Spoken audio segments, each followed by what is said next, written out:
The local traveller would like to thank Visit Malta, Dahlia Real Estate, Ministry for the Economy, Investment and Small Businesses, and Arts Council Malta.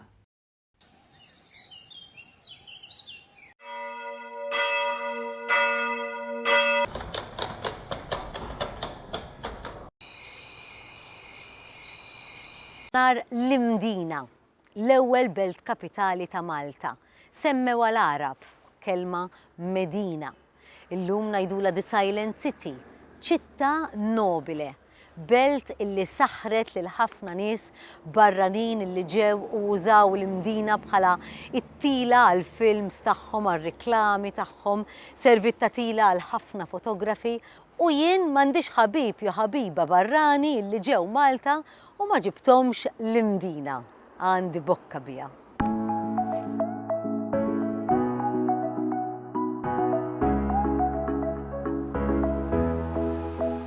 Dejjem tajjeb li nibda programm bħal da ma' Clive għax iservini ta' refreshers fuq l-istorja tal-ġawar ta' pajjiżna.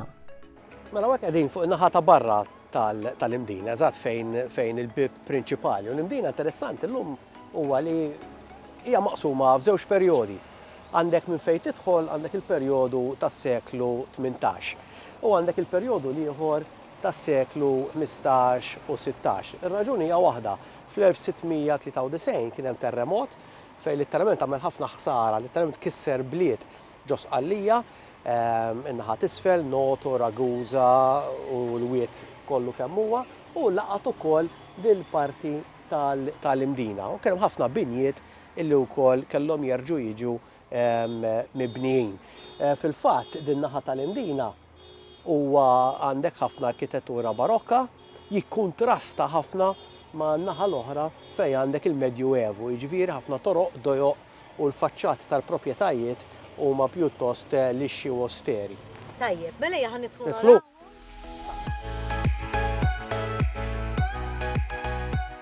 Ġifieri dan il-bib prinċipali mhuwiex ta' l-oriġinali u kont qed tgħidli?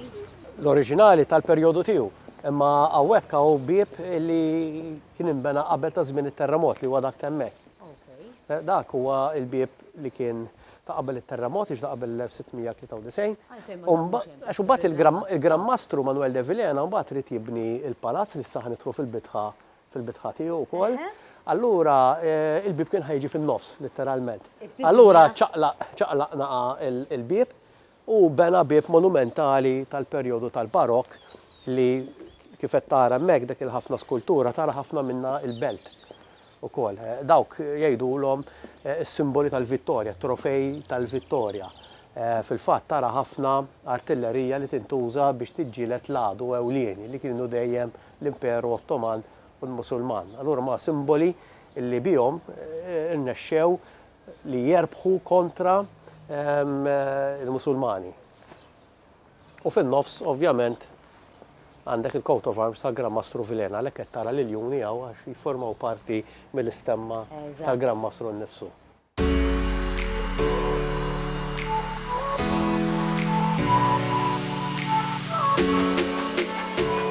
Issa hekk kif diġà semmejnieh hawn il-palazz li bena l-Gran Mastru Manuel de Villena wara t-terremot.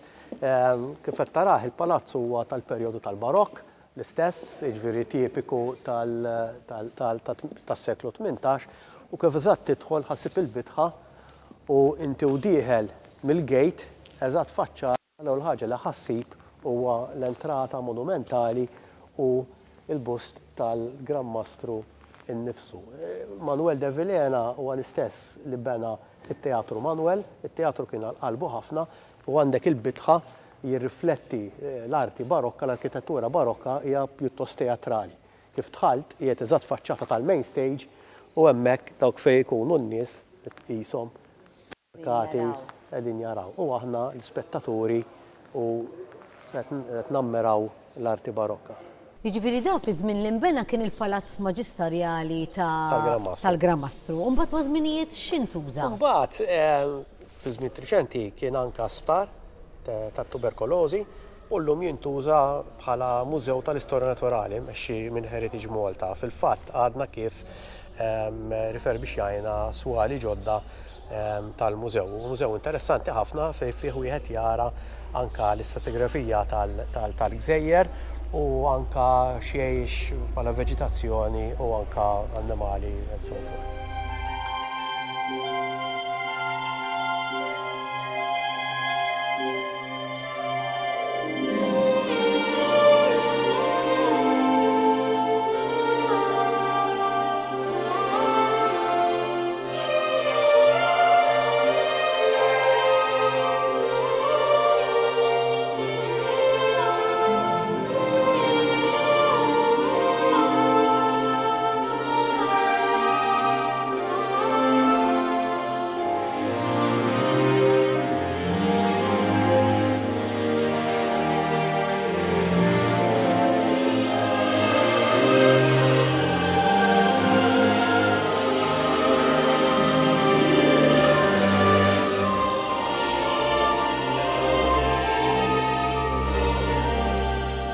Malta kienet ġiet mirbuħa minn kulturi differenti u sal-perjodu tal-kavallieri kollha għażlu li letteralment jibnu il-palazzi tagħhom u l-belt u l-fortifikazzjonijiet hawnhekk fejn qegħdin aħna llum l-Mdina għax hija bejgħet ieħor 200 metru l fuq mill-livell tal-baħar.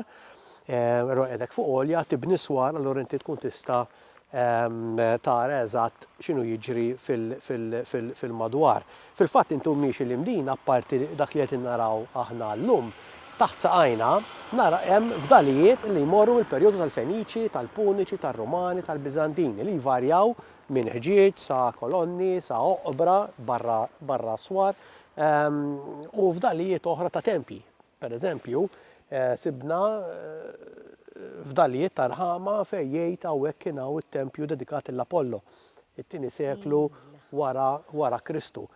Meta jidħol l-Mdina ħajgawdi minn arkitettura u fdalijiet diversi tal-perjodi diversi, ta' kulturi differenti. Fil-pjazza fejn qegħdin aħna hawnhekk għandek il-Katedral Metropolitan, jiġifieri dan huwa s-siġġu prinċipali tal-Arċisqof ta' Malta, għandek dar neogotiku, għandek palazz neoklassiku, għandek l-lum jagħmel parti mill-Arkivi Nazzjonali bil-Barokk u għandek palazzi ieħor bil-Gallerija Maltija u bil-Persjani. Jiġifieri f'din il-pjazza żgħira għandek arkitettura differenti.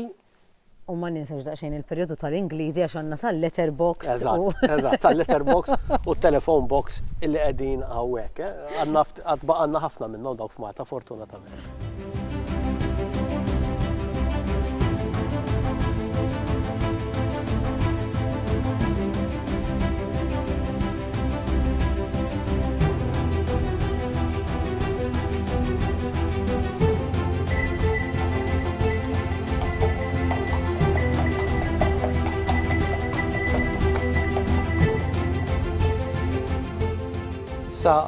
F'Malta għandna ħafna ordnijiet ta' reliġjużi, waħda minnhom huma l-Karmelitani li għandhom il-kunvent ġol Mdina wkoll. U parti mill-kunvent għandhom din il-knisja vera ħelwa rikka fl-arti barokka, għandek il-koppla bellezza, id-daqs huwa forma ta' bajda ngħidu aħna. U arħamata u għandek ħafna arti barokka li ġiet imnaqxa biex tikkrea dan. U parti minn hekk ukoll għandek il-vara li tinġar fil-festa tal-Karnu.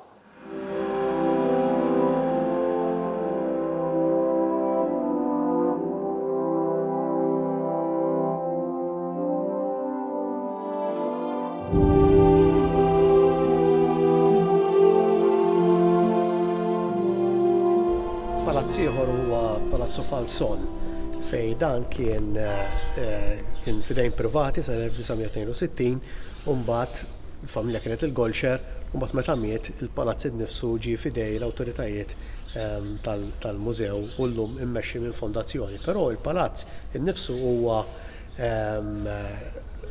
tipo ta' arkitettura medjevali tal-Mdina, jiġifieri mhux il-barokk ovvjament, ta' qabel il-barokk u t-twieqi huma eżempju ċar ta' kif kienu jkunu l-palazzi u t-twieqi fil-Medjuevu f'Malta.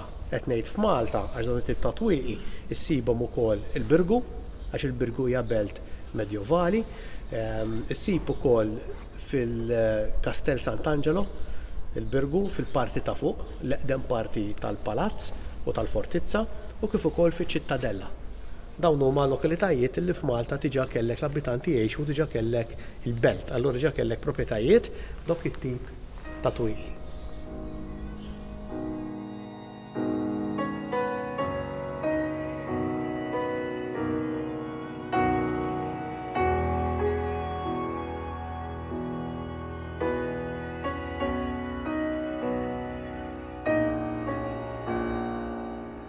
Xi ġmil ta' djarawux Clive ma' bellezza min joqotaw naħseb ilu għaw u żgur mhux se jħalli xid-djar titlaq minn taħt idejh. Faftit ikun hawn djar għall-beħ u ovvjament meta jkunu għall-beħ il-prezz tagħhom ħajrifletti l-lokalità. Malta fi żmien Medjuevu qabel kavallieri kienet immexxija amministrata mill-familji nobli fej kellna tliet titli ta' barun, ta' konti u markeze. U daw kienu jgħixu ovvjament ġo l-belt fortifikata biex ikunu hemm attakk mill-għadu u ma dejjem ikunu ġo swar. U fortunatament ġo l-Mdina taw il-palazzi fejn il-familji nobli kienu u ftit minnhom għadhom jgħixu ġo daw l-istess palazzi. Kif edna l-Mdina kienet iċ-ċentru amministrattiv sakemm il-kavalleri ġew u niżlu lejn il-Birgu. U mbagħad eventwalment dew jibnu il-belt. U sal-lum ma għandna dawn il-familji nobli li għadhom jgħixu hawnhekk sal-lum. Jekk ovvjament innutajt għandek ħafna arkitettura wkoll issiba Sqallija. Aħna ġejna influenzati ħafna minn Sqallija fejn konna nimpurtaw kważi kollox minn Sqallija, il-kavallieri sa anke kienu jimpurtaw blokok tas-silġ. Mill-Mount Etna jiġu għalaw biex jagħmlu l-ġelat, is-sorbe, and so forth. Ġifieri storja rikka ma tiqaf qatt f'kull lokalità fejn immorru hekk. Vera, vera.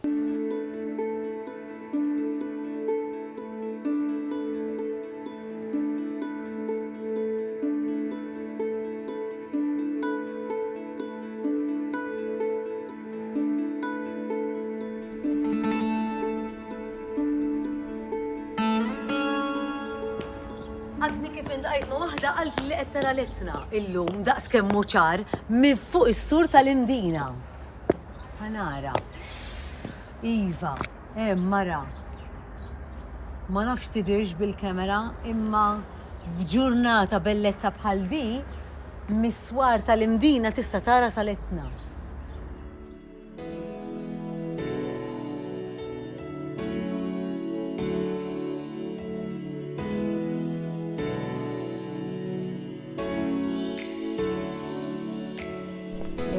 Xi ġmiel illum, viżibilità ħafna. Hawnhekk fil-fatt innota anka tibda tara l-Maltin jitilgħu f'ġranet bħal daw. Għax tkun turist tiġi għal-ġimgħa u tajt x'tinserta temp tiġi tara l-Mdina. Imma tkun Malti wertit li tistenna ġurnata bħal di u titla' hawn viżibilità tal-ġen u tara nofs Malta.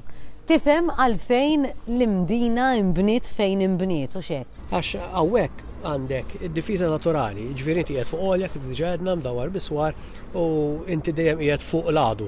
U letteralment tkun taf x'qed jiġri.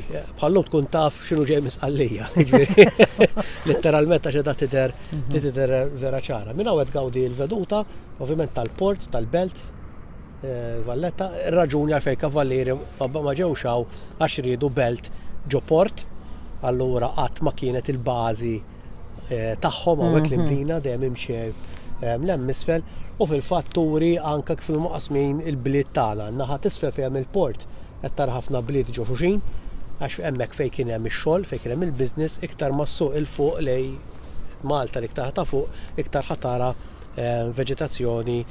Agrikoltura, kampanja.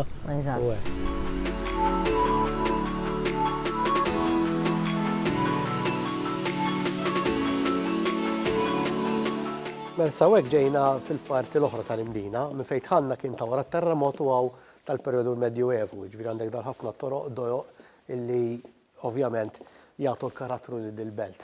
Sewwa. Paċi, kwiet, da ħafna toroqdu hekk illi jagħtu għal anke pjazzetti żgħar li qegħdin fiċ-ċentru tal-Mdina. U huwa wieħed minn dawn iż-żona fej f'kull reklam li tara fuq f'Malta ħatara minnu. Dejjem ħatara minnu. Vera, issa minnaw, jiena meta niġi dejjem inħobb id-dawra ndura isa kif dorni għallum u noħroġ minn u noħorġu, eżatt, u noħorġu minn Greeks Gate. Iva. Dak kien it-tieni bieb tal-Mdina. Għandek il-bieb prinċipali fejn ħanna u l-bieb li ieħor. Hekk kien jintuża dak minn dejjem biex toħroġ minnu jew le? Biex tidħol, kien il-porta sekondarja, però bat l-Ingliżi kienu għamlu bieb ieħor li qed fil-ġemp tas-sur illi kien jagħti għall train station. Meta kellna train kienet taqsam il-Malta. Użajtu ma nafx kemm il-darba l-foto.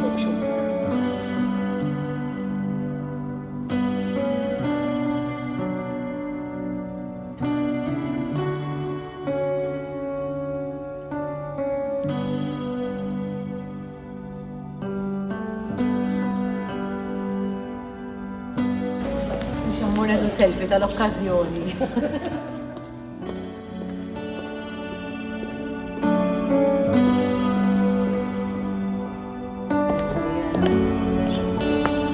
Għajdlu cheese, hi. Cheese.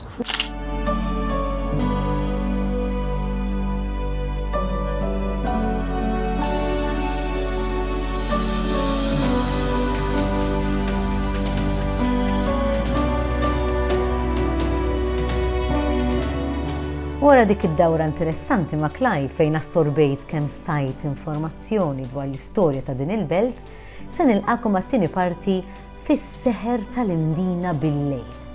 Għax għal dan ukoll hija magħrufa sew l-Mdina. Iddeċidejt li niġi nqatta' lejl f'wieħed mill-palazzi li ġew konvertiti f'boutique hotels.